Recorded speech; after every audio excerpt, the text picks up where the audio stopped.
পতিত সরকারের দুর্নীতির কারণে উপকূলীয় অঞ্চলগুলো কষ্টে ভুগছে, জানালেন পার্বত্য প্রতিমন্ত্রী। এবং রাউজানে সন্ত্রাসীদের গুলিতে যুবক নিহত।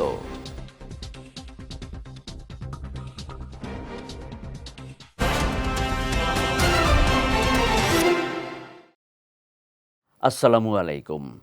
চট্টগ্রাম সংবাদে আমন্ত্রণ জানাচ্ছি, আমি কনুজ শিকদার। শুনছিলেন শিরোনাম, এবারে বিস্তারিত।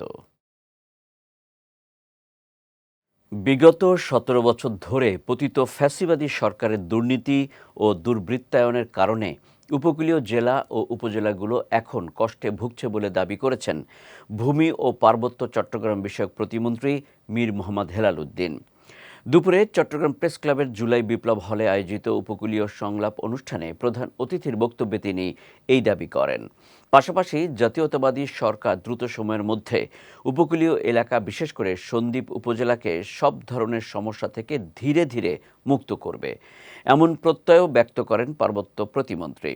চট্টগ্রাম মেট্রোপলিটন সাংবাদিক ইউনিয়নের সাধারণ সম্পাদক সালেহ নোমানের সভাপতিত্বে অনুষ্ঠানে বক্তব্য রাখেন জামায়াতের চট্টগ্রাম উত্তর জেলা আমির মোহাম্মদ আলাউদ্দিন শিকদার সহ অন্যান্যরা। এ সময় উপকূলীয় জনপদ সন্দ্বীপবাসীর দীর্ঘদিনের বেদনা, শোক ও আতঙ্কের স্মৃতিকে সামনে রেখে দুর্যোগ প্রতিরোধ, নিরাপদ নৌ ব্যবস্থা এবং টেকসই উপকূল গঠনের লক্ষ্যে বিভিন্ন আলোচনা করা হয়। চট্টগ্রামের রাউজানে সন্ত্রাসীদের গুলিতে কামরুজ্জামান বাবলু নামে এক যুবক নিহত হয়েছেন। ভোরে উপজেলার জঙ্গল রাউজান আলীখিল এলাকায় এই ঘটনা ঘটে। নিহত বাবলু রাউজান পৌরসভার ৯ নম্বর ওয়ার্ডের ঢালার মুখ এলাকার বাসিন্দা এবং আবুল কালাম সওদাগরের ছেলে। নিহতের পরিবার জানায়, শুক্রবার রাতে তিনি নানার বাড়ির একটি সামাজিক অনুষ্ঠানে অংশ নিয়ে ফেরার পথে বাড়ির কাছাকাছি সড়কে দুর্বৃত্তদের গুলিতে গুরুতর আহত হন। পরে স্থানীয়রা তাকে উদ্ধার করে চট্টগ্রাম মেডিকেল কলেজ হাসপাতালে নিলে চিকিৎসক মৃত ঘোষণা করেন। এদিকে তাকে আইনশৃঙ্খলা বাহিনীর সোর্স সন্দেহে একটি গোষ্ঠী হত্যা করে থাকতে পারে বলে প্রাথমিকভাবে ধারণা করা হচ্ছে বলে জানিয়েছেন রাউজান থানার ভারপ্রাপ্ত কর্মকর্তা সাজেদুল ইসলাম। এই ঘটনায় আইনগত ব্যবস্থা নেওয়া হয়েছে বলেও জানিয়েছেন তিনি। চট্টগ্রামে পৃথক অভিযানে হত্যা ও ধর্ষণ মামলার ৪ আসামিকে গ্রেফতার করেছে র্যাব। দুপুরে এক সংবাদ বিজ্ঞপ্তিতে বিষয়টি নিশ্চিত করেছেন র্যাব ৭-এর চট্টগ্রামের সিনিয়র সহকারী পরিচালক ARM মোজাফফর হোসেন। বলেন, গোপন সংবাদের ভিত্তিতে গতকাল মহানগরীর কোতোয়ালি থানাধীন শাহ আমানত সুপার মার্কেটের সামনে অভিযান পরিচালনা করা হয়। অভিযানকালে বাঁশখালী ও সীতাকুণ্ড থানার ধর্ষণ মামলার এজাহার নামীয় প্রধান ২ আসামি আরিফুল্লাহ এবং শরীফুল ইসলাম মিন্টুকে গ্রেফতার করা হয়। অপরদিকে বগুড়া জেলার শিবগঞ্জ থানাধীন চৌকিরহাট মালাহার এলাকায় অভিযান চালিয়ে হত্যা মামলার আসামি মোহাম্মদ আবু তাহেরকে গ্রেফতার করা হয়। চট্টগ্রামের বাঁশখালীতে অনলাইন বেটিং অ্যাপে জুয়া খেলার দায়ে ২ যুবককে কারাদণ্ড দিয়েছেন ভ্রাম্যমাণ আদালত। গতরাতে উপজেলার পৌরসভার লক্ষ্মী স্কোয়ার এলাকায় বাঁশখালী থানা পুলিশের সহযোগিতায় এই অভিযান চালায় উপজেলা প্রশাসন। এ বিষয়ে উপজেলা সহকারী কমিশনার মোহাম্মদ ওমর সানি আকন বলেন, একটি বেটিং লেনদেনকে কেন্দ্র করে সাকলাইন মুশতাক ও মোহাম্মদ শাকিলের মধ্যে বিরোধের সৃষ্টি হয়। এরই জেরে সাকলাইনকে লক্ষ্মী স্কোয়ার এলাকা থেকে আইনশৃঙ্খলা বাহিনীর হাতে তুলে দেন শাকিল। তবে এ সময় ঘটনাস্থলে উপস্থিত জনতা দাবি করে শাকিল নিজেও দীর্ঘদিন ধরে অনলাইন জুয়ার সঙ্গে জড়িত। এই অভিযোগের প্রেক্ষিতে তাৎক্ষণিকভাবে শাকিলে ব্যবহৃত মোবাইল ফোন তল্লাশি করে একাধিক বেটিং অ্যাপের উপস্থিতি পায় উপজেলা প্রশাসন। পরে তাদের প্রত্যেককে ১ মাসের বিনাশ্রম কারাদণ্ড ও ২০০ টাকা করে অর্থদণ্ড দেন ভ্রাম্যমাণ আদালত। মধ্যপ্রাচ্যের যুদ্ধবিরতির মধ্যেও চট্টগ্রামের শাহ আমানত আন্তর্জাতিক বিমানবন্দরে গত ৭ দিনে ১৬টি আন্তর্জাতিক ফ্লাইট বাতিল করা হয়েছে। গতরাতে বিষয়টি নিশ্চিত করেছেন বিমানবন্দরের জনসংযোগ কর্মকর্তা প্রকৌশলী মোহাম্মদ ইব্রাহিম খলিল। তিনি জানান, গত ১৮ এপ্রিল থেকে এই ধারা অব্যাহত রয়েছে, যেখানে প্রতিদিন গড়ে ২ থেকে ৩টি ফ্লাইট বাতিল হচ্ছে। এর আগে গত ২৮ ফেব্রুয়ারি থেকে এ পর্যন্ত বিমানবন্দরটির মোট ৩৩৮টি আন্তর্জাতিক ফ্লাইট বাতিল হয়েছে। বাতিল হওয়া ফ্লাইটগুলোর মধ্যে বিমান বাংলাদেশ এয়ারলাইন্সের একটি অ্যারাইভাল ও ২টি ডিপার্চার, ইউএস বাংলা এয়ারলাইন্সের একটি ডিপার্চার, এয়ার আরাবিয়ার শারজার ৪টি অ্যারাইভাল ও ৪টি ডিপার্চার এবং সালাম এয়ারের মাস্কাটের ২টি অ্যারাইভাল ও ২টি ডিপার্চার ফ্লাইট রয়েছে। তবে যুদ্ধবিরতির পর শারজা, দুবাই ও আবুধাবি রুটে ফ্লাইট চলাচল অনেকটাই স্বাভাবিক হয়ে এসেছে এবং দোহা রুটেও ফ্লাইট চালু হয়েছে বলেও জানিয়েছেন প্রকৌশলী মোহাম্মদ ইব্রাহিম খলিল।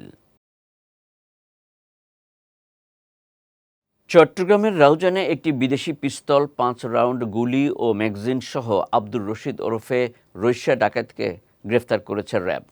শুক্রবার উপজেলার নোয়াপাড়া ইউনিয়নের পালোয়ানপাড়া এলাকা থেকে তাকে গ্রেফতার করা হয়।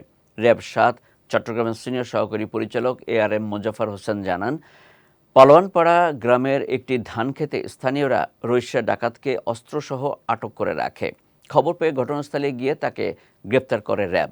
এ সময় তার কাছ থেকে একটি বিদেশি পিস্তল, একটি ম্যাগাজিন ও 5 রাউন্ড পিস্তলের গুলি জব্দ করা হয়। গ্রেপ্তারকৃতের বিরুদ্ধে রাউজান ও সাতকানিয়া থানায় হত্যা, ডাকাতি ও অস্ত্র আইনে একাধিক মামলা রয়েছে উল্লেখ করে তাকে রাউজান থানায় হস্তান্তর করার কথাও জানান র্যাবের এই কর্মকর্তা। কক্সবাজারের ঈদগাঁও উপজেলার পোকখালী ইউনিয়নের রাবার ড্যামের আওতাধীন জিয়াখালের পুনঃখনন কাজের উদ্বোধন করেছেন কক্সবাজার 3 আসনের সংসদ সদস্য লুৎফর রহমান কাজল। সকালে এই কর্মসূচির উদ্বোধনকালে তিনি বলেন, জিয়াখালের পুনঃখননের মাধ্যমে এলাকার দীর্ঘদিনের জলাবদ্ধতার সমস্যা নিরসন হবে এবং কৃষি উৎপাদন বৃদ্ধি পাবে। এ সময় খাল খননের কাজে কোদাল হাতে নামেন তিনি। উদ্বোধন কর্মসূচিতে উপস্থিত ছিলেন উপজেলা বিএনপির সভাপতি আবুল কালাম, সাধারণ সম্পাদক সেলিম মাহমুদ, সাংগঠনিক সম্পাদক আব্দুস শুকুর সহ অনেকে। বিএনপি একটি উদার গণতান্ত্রিক রাজনৈতিক দল। আগামীতে বিএনপির নেতৃত্বে নতুন করে বাংলাদেশ জেগে উঠবে বলে মন্তব্য করেছেন চট্টগ্রাম মহানগর বিএনপির যুগ্ম আহ্বায়ক আহমেদ উল আলম চৌধুরী রাসেল। গতকাল সন্ধ্যায় নগরীর নসিমন ভবনস্থ নগর বিএনপি কার্যালয়ে নিজের ৫৫তম জন্মদিন উপলক্ষে আয়োজিত এক অনুষ্ঠানে তিনি এই মন্তব্য করেন। বলেন, দেশের গণতন্ত্র পুনরুদ্ধারে বিএনপির নেতাকর্মীদের ঐক্যবদ্ধভাবে কাজ করতে হবে। বিএনপি ও অঙ্গ সংগঠনের আয়োজিত এই অনুষ্ঠানে নগরীর ৩২ নম্বর আন্দরকিল্লা ওয়ার্ড বিএনপির আহ্বায়ক আলাউদ্দিন আলী নূর, সদস্য সচিব ওসমান গনি, মহানগর যুবদলের সাবেক সহসাধারণ সম্পাদক মুজিবুর রহমান রাসেল সহ বিএনপি ও অঙ্গ সংগঠনের নেতাকর্মীরা উপস্থিত ছিলেন। প্রধানমন্ত্রীর বিশেষ সহকারী বিজন কান্তি সরকার ও মুখ্য সচিব ABM আব্দুস সাত্তার চট্টগ্রামের হিন্দু, বৌদ্ধ, খ্রিস্টান ও ক্ষুদ্র নৃগোষ্ঠীর প্রতিনিধিদের সঙ্গে মতবিনিময় করেছেন। গতকাল বিকেলে চট্টগ্রাম সার্কিট হাউসে এই সভা অনুষ্ঠিত হয়। সভায় চট্টগ্রাম ৯ আসনের সংসদ সদস্য মোহাম্মদ আবু সুফিয়ান, চট্টগ্রাম বিভাগীয় কমিশনার মোহাম্মদ জিয়াউদ্দিন, জেলা প্রশাসক মোহাম্মদ জাহিদুল ইসলাম মিয়া, CMP কমিশনার হাসান মোহাম্মদ শওকত আলী ও চট্টগ্রামের হিন্দু, বৌদ্ধ, খ্রিস্টান ও ক্ষুদ্র নৃগোষ্ঠীর প্রতিনিধি সহ অন্যান্যরা উপস্থিত ছিলেন। চট্টগ্রামে আগামী 1 মে জাতীয় শ্রমিক দিবস উপলক্ষে প্রস্তুতি সভা করেছে বাংলাদেশ জাতীয়তাবাদী CNG অটোরিকশা শ্রমিক দল। গতকাল বিকেলে চট্টগ্রাম নগরীর বিএনপি কার্যালয়ে নসিমন ভবনে অনুষ্ঠিত এই সভায় সভাপতিত্ব করেন মোহাম্মদ রাকিব উদ্দিন। সভায় বক্তারা বলেন, শ্রমিকদের অধিকার আদায় ও ন্যায্য দাবি বাস্তবায়নে ঐক্যবদ্ধভাবে কাজ করতে হবে। এছাড়াও তারা আসন্ন জাতীয় শ্রমিক দিবস সফলভাবে পালনের জন্য বিভিন্ন কর্মসূচি গ্রহণের কথাও জানান। এ সময় সভায় উপস্থিত ছিলেন জাতীয়তাবাদী শ্রমিক দল ও চট্টগ্রাম বিভাগের সভাপতি AM নাজিম উদ্দিন, সাধারণ সম্পাদক কাজী শেখ নুরুল্লাহ বাহার, মোহাম্মদ ইব্রাহিম ফরাজি সহ মহানগরের 16টি থানার সিনিয়র নেতৃবৃন্দ। চট্টগ্রামের CRBতে হাসপাতাল প্রকল্প বাতিলের দাবিতে মানববন্ধন করেছে ভয়েস ফর চট্টগ্রাম VFC এর নির্বাহী কমিটি।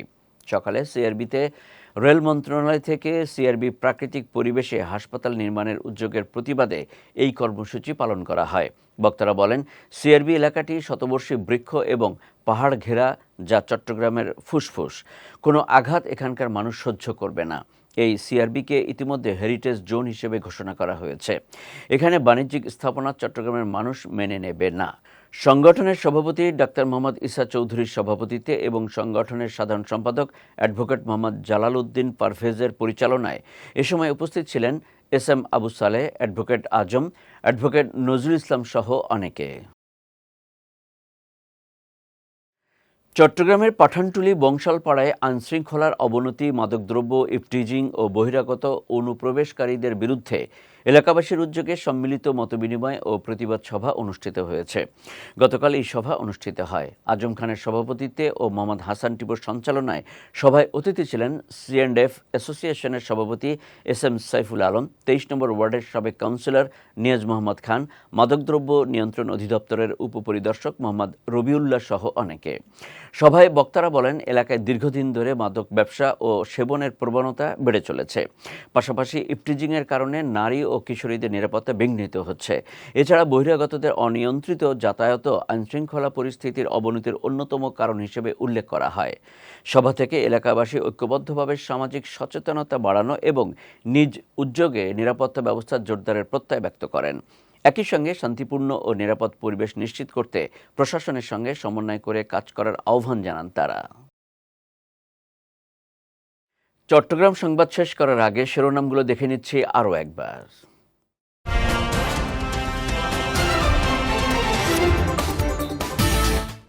পতিত সরকারের দুর্নীতির কারণে উপকূলীয় অঞ্চলগুলো কষ্টে ভুগছে, জানালেন পার্বত্য প্রতিমন্ত্রী। এবং রাউজানে সন্ত্রাসীদের গুলিতে যুবক নিহত।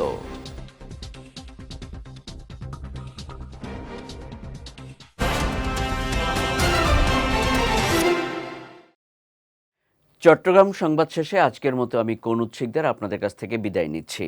রাত 9টায় আমাদের পরবর্তী বিজয় রাতের সংবাদ দেখার আমন্ত্রণ রইল। এছাড়াও আজকের চট্টগ্রাম সংবাদের ভিডিও দেখতে পারেন আমাদের ইউটিউব এবং ফেসবুক পেজে। আমাদের ইউটিউব হলো youtube.com/bijaytvofficial এবং আমাদের ফেসবুক পেজ হলো facebook.com/bijaytvlimited। এতক্ষণ সঙ্গে থাকার জন্য ধন্যবাদ সবাইকে।